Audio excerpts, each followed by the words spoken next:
The French Open is underway. No American women are seeded. That's a French first. And the only real men's hope, Andy Roddick, is gone with a shoulder injury. Maybe some future Grand Slam winners will come out of the Chicago area. Future stars are being taught right now in Palatine by a very special coach. And Rich King has her story. This is what tennis sounds like to most of us. But to Jenny Woyhan, it has no sound. Jenny is the only deaf teaching instructor in the Midwest, and one of just a handful in the United States.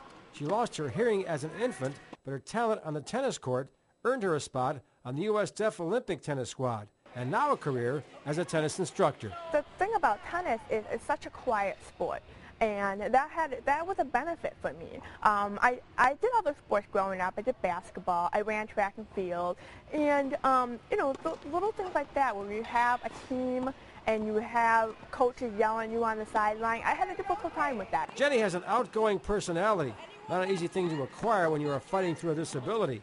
It takes a great deal of courage to gain your confidence. I was taught at a young age to be, to be myself and be proud of who I was.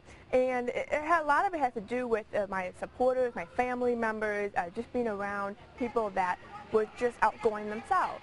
And for me, it never bothered me that I was hearing impaired. It was natural for me. And I was such a young person. I was 3 years old, so I really didn't even know I was different. Jenny is only 24 years old, and her future is bright.